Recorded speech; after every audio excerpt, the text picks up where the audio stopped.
नमस्कार दोस्तों। आज मैं देश में बहुत नफरती भाषण का दौर चल रहा है, उस पर माननीय सर्वोच्च न्यायालय ने भी संज्ञान लिया है।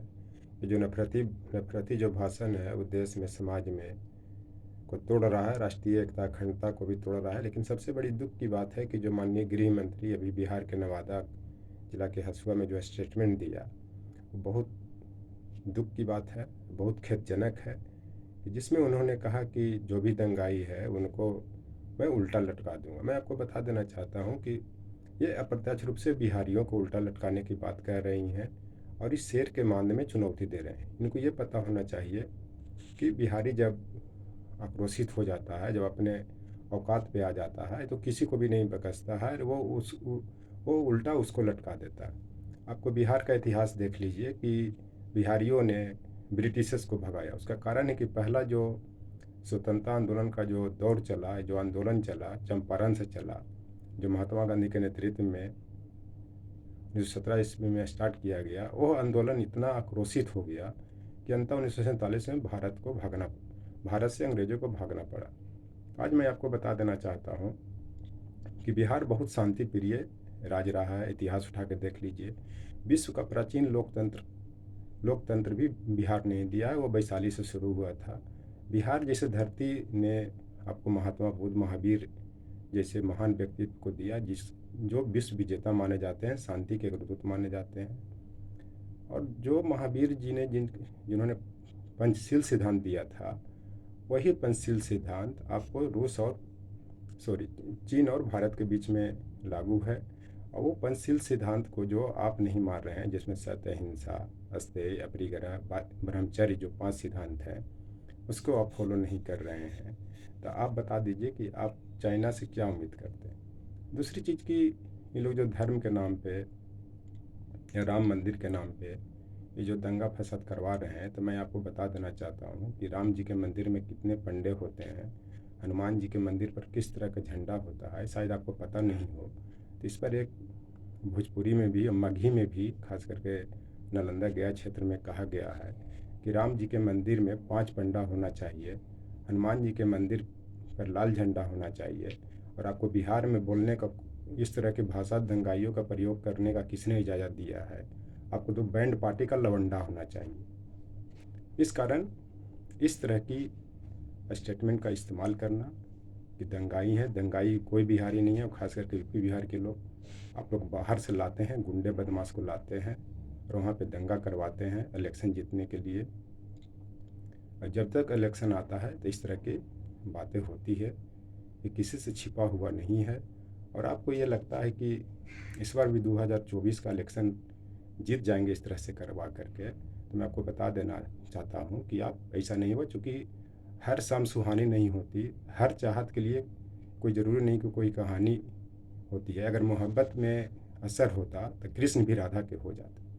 इस कारण इस शेर का कहने का मतलब है कि जो आपको लग रहा है कि हर चुनाव में 2024 को भी जीत जाऊंगा, और ये आप बोल रहे हैं कि मैं 40 में 40 जीतूंगा, आपको बिहारी को दंगाइयों घोषित कीजिएगा, वहाँ बाहरी आदमी को ला के मार काट करवाइएगा, हिंदू मुस्लिम में लड़वाइएगा। अगर आप 4 सीट भी जीत जाएँ तो बहुत है, बशर्ते कि नीतीश बाबू और तेजस्वी बाबू का गठबंधन बरकरार रहे और जो भी धर्मनिरपेक्ष पार्टियाँ हैं, चाहे कांग्रेस है, वो मिलजुल करके लड़ें। यही नहीं, पूरे देश की बात मैं कह रहा हूँ कि अगर मिलजुल के लड़ें तो आपकी क्या हालत होगी, आपसे छिपा हुआ नहीं। और दूसरी चीज़ की, जो भी दंगा का शिकार होता है वो ओबीसी SC ST ही होता है। बताइए, वोट हमारा राज आपका नहीं चलेगा, नहीं चलेगा। मैं आपको बता देना चाहता हूँ। और जहाँ जहाँ भी देख लीजिए, आप बाबरी मस्जिद में ढहने की बात हो, चाहे कहीं पे भी हो, लोग हमेशा इस तरह से आक्रोशित भाषण देते हैं और ओबीसी SC ST को शिकार बनाते हैं। और उसका कारण ये है कि वोट बैंक भी उनका है और उनको ही इस तरह की खुरफात करने के लिए कहते हैं और करते भी हैं। तो इस कारण इस पर भी एक शेर कहा गया है कि दर्द का मेरे यार की आप करें या न करें, अर्ज जितनी है कि इस राज की चर्चा न करें। जो इस तरह से आज देश में इस राज की चर्चा हो रही है, दंगा फसाद को लेकर के, ये लेकर के, ये चर्चा करने की ज़रूरत नहीं है। एक चीज़ और मैं बता देना चाहता हूँ कि जहाँ जहाँ आपकी सरकार नहीं होती, गृह मंत्री वहीं पे दंगा फसाद करवाते हैं। चाहे जहीं भी आप भारत में देख लें, चाहे बिहार हो, बंगाल हो, दिल्ली हो, आप इतिहास उठा के देख लीजिए, राजस्थान हो, ऐसा ऐसा प्रोवोक करते हैं, करवाते हैं, खास करके संवैधानिक पद पर बैठ करके। अगर मान लिया दिल्ली में अनुराग ठाकुर जी अगर वैसा वैसा स्टेटमेंट नहीं देते तो शायद दिल्ली में भी दंगा नहीं होता। अगर आप बिहार में इस तरह के स्टेटमेंट दे करके आ रहे हैं तो इसका माने आप उसको प्रोवोक कर रहे हैं। लेकिन इतना बिहारी बेवकूफ़ नहीं है और बिहार के रहने वाले बेवकूफ़ नहीं है कि चाहे वो हिंदू हो, मुस्लिम हो, सिख हो, बौद्ध हो, जैन हो, यहूदी, उन लोग को सब समझ में है। और आपको मैं एक यह बता देता हूँ कि सबसे ज़्यादा जो इंटेलेक्चुअलिटी दिया है या विद्वता दिया है वो बिहार ने दिया है, बिहार की धरती ने दिया है। और प्राचीन काल के विश्वविद्यालय से लेकर के, कॉलेज से लेकर के, जो भी देख ले, चाहे नालंदा विश्वविद्यालय हो, चाहे मगध विश्वविद्यालय हो, जो भी इस तरह के प्राचीन विश्वविद्यालय रहे हैं वो बिहार के ही रहे हैं। अगर बिहार शांति का पाठ पढ़ाना चाहता है तो वो लड़ना भी जानता है। इसका उदाहरण आपको अशोक मौर्य वंश के जो वंशज अशोक से मिल सकता है कि जब उन्होंने बौद्ध धर्म ग्रहण भी कर लिया था तो उन्होंने ये भी कहा था कि ये मत समझे कि मैं जो हूँ अस्त्र या शस्त्र नहीं उठाऊंगा। अगर मेरे राज्य में अशांति पैदा करने की कोशिश की गई, कब्जा करने की कोशिश पैदा की गई, तो मैं फिर शस्त्र उठाने के लिए तैयार हूँ। इस कारण बिहार के लोग शांति से ज़रूर रहते हैं, लेकिन जब उन पर इज्जत आबरू, आक्षेप या फिर अस्मिता का संकट आ जाता है तो वो फिर किन्हीं को नहीं समझने वाले हैं। एक तरफ वो बिहार में आकर के वोट की राजनीति करते हैं। अब किस तरह से आपकी जब सत्ता आती है, महाराष्ट्र में बिहारियों को मार कर भगाते हैं, गुजरात से में क्या हल करवाते हैं, जहाँ जहाँ भी आपकी गवर्नमेंट है, अब फिर आप उस पर चपलूसी करते हैं, मरहम पट्टी लगाते हैं कि मैं शुभचिंतक हूँ। ये सब लोग को समझ में आ रहा है कि देश में क्या हो रहा है, नहीं हो रहा है। अब किस तरह से मैनिपुलेशन जुडिशरी से लेकर के हर जगह किया जा रहा है। वो राहुल गांधी के जो सूरत अदालत का जो स्टेटमेंट, उनका जो सदस्यता खत्म किया गया है, वो किसी से छिपा हुआ नहीं है कि किस तरह से 8 साल से पेंडिंग वाले व्यक्ति को वहाँ पे न्यायाधीश बनवाते हैं, उसके बाद उनकी सदस्यता 2 साल के लिए ख़त्म करवाते हैं, फिर उनको जज के पद पे बैठवाते हैं। तो ये किसी से छिपा हुआ नहीं है। इस चलते बिहारियों को चुनौती देने का प्रयास नहीं करें। बिहार जो है प्रारंभ से ही, प्राचीन काल से ही बुद्ध का, महावीर का जी का, इस सब का धरती है और उन्होंने शांति का पाठ पढ़ाया। ये ऐसा बिहार है कि 2 धर्म को दिया, जिस 2 धर्मों ने पूरे विश्व में चमत्कार पैदा किया। बुद्धिस्ट कंट्रीज आप देख ले, एशिया में सबसे ज़्यादा बुद्धिस्ट कंट्री हैं। और बुद्धिस्ट किनके भक्त होते हैं? महात्मा बुद्ध के भक्त होते हैं। अब ये आप इतिहास उठा कर देख लीजिए, चाहे महावीर का जैन धर्म देख लीजिए, और आपका जो पूरे देश की जो अर्थव्यवस्था या फिर कहीं पे भी विश्व की जो अर्थव्यवस्था, खासकर एशिया में, चाहे वो भले वो क्रिश्चियन बने बच्चे हो, जैनियों और बौद्धों का बहुत बड़ा देन है। इसी कारण बाबा साहब ने भी लास्ट में बहुत बौद्ध धर्म को अपनाया, क्योंकि आप लोगों ने इतना टॉर्चर किया, उत्पीड़न किया आप लोग के लोगों ने, कि उनको अंतम बौद्ध धर्म अपनाना पड़ा। चाहे ज्योतिबा फुले हो, चाहे सावित्री बाई फुले हो, क्या क्या सावित्री बाई फुले पर होता था, किन्हीं से छिपा हुआ नहीं।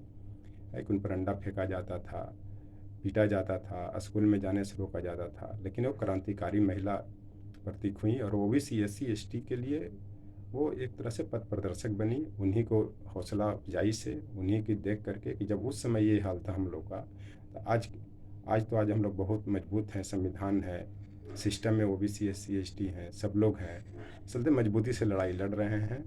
और बिहार की जनता से मैं अपील करता हूँ, इनके बहकावे में नहीं आए, शांति प्रिय ढंग से रहना है। ये सब लुच्चे लफंगे जब रामनवमी की रथ यात्रा के नाम पे या किसी चीज़ की यात्रा पर बीच में घुसा देते हैं 5-10 वो लोग को, 20 लोग के, और इस तरह से क्राइम करवाते हैं ताकि अशांति पैदा हो, ताकि 50, 100, 200 लोग मरे, फिर मैं वोट बैंक की राजनीति करूं। लेकिन मरता वो है जो लोकल आदमी रहता है, उनको चूँकि पता नहीं रहता है कि इस तरह की चीज़ होगी, और वो सब क्राइम करवा के मरवाने के बाद फिर दूसरे जगह माइग्रेट कर जाते हैं। चाहे वो असम का इलेक्शन हो, चाहे बंगाल का इलेक्शन हो, किस तरह से हावड़ा में बंदूक लेकर के, तलवार लेकर के रामनवमी के दिन बाहरी लोगों ने प्रदर्शन किया, और ख़ास करके हावड़ा इलाका में किस तरह से शांति फैलाया गया, किसी से छिपा हुआ नहीं। तो खैर, ये तो इसमें ये है कि तो पुलिस की जवाबदेही बनती है या फिर सुरक्षा की बात होती है, लेकिन एक एक व्यक्ति के लिए पुलिस एक एक जगह के लिए उपस्थित नहीं हो सकती, क्योंकि बहुत बड़े संख्या पर भारत में एक पुलिस की व्यवस्था की गई है। इसी का ही सब लोग फ़ायदा उठाते हैं। इसलिए प्रकाश सिंह जी का जो 2006 में जो पुलिस सुधार किया, धर्मवीरा आयोग की जो गठन किया था, उसको भी इम्प्लीमेंट करने की ज़रूरत है। माननीय सर्वोच्च न्यायालय को इसमें हस्तक्षेप करने की ज़रूरत है। और मैं देश की जनता से अपील करता हूँ कि पूरे देश में शांति व्यवस्था बने और जातीय जनगणना हो। और जातीय जनगणना के नाम पर ये लोग जो जिस तरह से अवहेलना कर रहे हैं कि नहीं होनी चाहिए हो। और अगर हम लोग की वोट ज़्यादा है तो हम लोग के राजनीति में, ब्यूरोक्रेसी में, सब जगह भागीदारी मिलनी चाहिए। और ओबीसी, एससी, एसटी को और अलर्ट होने की ज़रूरत है। अभी सबके दंगे फसाद के चक्कर में नहीं पड़ना चाहिए, क्योंकि लोग वोट बैंक की राजनीति करते हैं। और बिहार जैसे जगह को सॉफ्ट टारगेट को वहीं पे बनाते हैं कि जहाँ पे मैंने दूसरे पार्टी के लोग जीते रहते हैं, और उस जीत को ये अपना जीत में बदलना चाहते हैं दंगा फसाद करके। इस चलते बिहार के लोगों को उल्टा लटकाने की कोशिश कोई नहीं करे, खुद बिहार के लोग उल्टा लटका देंगे। क्योंकि बिहार एक क्रांतिकारी जगह रहा है, चाहे बिहार का मतलब चाहे ईस्टर्न यूपी हो, चाहे इलाहाबाद का क्षेत्र हो, चाहे यूपी का क्षेत्र हो। और जो भी अगर भारत को आज़ादी दिलाया है तो इस दो स्टेट ने ही लीड किया। चाहे आप वीर कुंवर सिंह से लेकर के देख ले, या बेगम हजरत महल को देख ले, या नाना साहब को देख लें, जो भी ऐसे लोग जो हुए, इन लोग ने ही क्रांति का लीड किया तो देश आज़ाद हुआ।